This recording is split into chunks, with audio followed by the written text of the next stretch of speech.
Alrighty then. Successful Indie Author 5-Minute Focus, episode 1066, the Battle of Normandy and Hastings. Hastings, 1066. There it is. Anyway, Stanley's back there sleeping. Paragraph structure. So, we don't talk about craft enough, but craft is the most important thing when it comes to writing a book. You have to write a great book, right? Craft. How do you get there? Practice. Well, what does that practice consist of? Let's talk about sentences. Let's talk about paragraphs. Oh my God, so boring. That was fourth grade. Yeah, but you know what? As a professional author, there's nothing more important than writing a coherent sentence, a coherent paragraph, and a coherent chapter. It has to flow. It has to flow logically. Do you need a subject and a verb in every sentence? Absolutely not. Subject or a verb, as long as it's a logical flow. So paragraph structure. First sentence leads the parade. So in a paragraph, that first sentence pretty much tells you what should be in that paragraph, what's going to follow. And then if it gets too long, just make a new paragraph, because full long blocks of text are harder to read. Make it easy on your readers. Let them flow. Little things like you can end one paragraph with, I never make diatribes like this. And then the next paragraph, almost never. And then the next paragraph, almost never by itself is nonsense. But as a logical flow from the previous paragraph, it makes sense. Easy to read, easy to internalize the thought, and then move on. Simple. So everything else falls in line with that one paragraph. So each paragraph should be a complete thought, a complete effort, and then move on. And complete it's a small part of a big picture, but it's the one puzzle piece. These are all puzzle pieces that put together to shape your scene.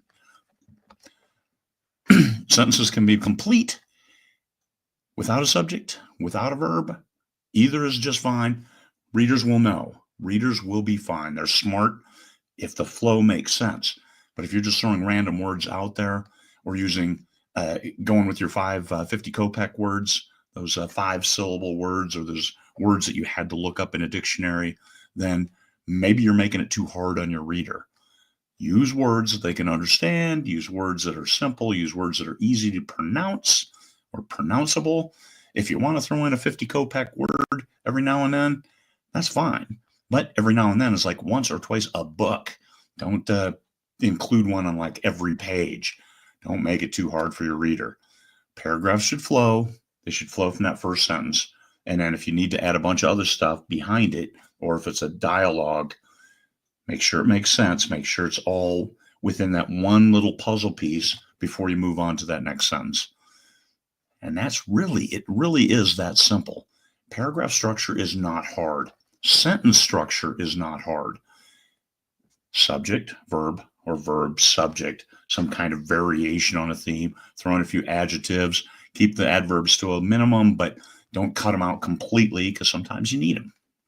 You never know until you've written it, and then you can look back and say, geez, I have way too many of these ly kind of words, and it stilts the flow of the sentence. It stilts the flow in the reader's mind as they're following it. So don't do that. Do stuff that does add to the meaning, add to the value, make it readable, and then keep it flowing. Don't give a reader a chance to stop reading. And that's sentence structure and paragraph structure. Those are important elements in that. You've got to be able to read it. If it's unreadable, guess what they're going to do? They're going to stop reading and move on to another book that is readable. So craft. Nothing more important than craft. And then after you've written the book, you'll find out it's only half the battle. But you've got to master your craft, because nothing else will come if your book is unreadable. Nobody can save you. Nobody can market you out of that. Only you can save you from yourself. Master your craft, and you're going to be a lot better off. You can always sell a good book. Always. Maybe not right away until you figure out the readership, but you can always sell a good book. So write good books that flow, that are easy to read, are readable, and then keep writing. Practice, you'll get better. Peace, fellow humans.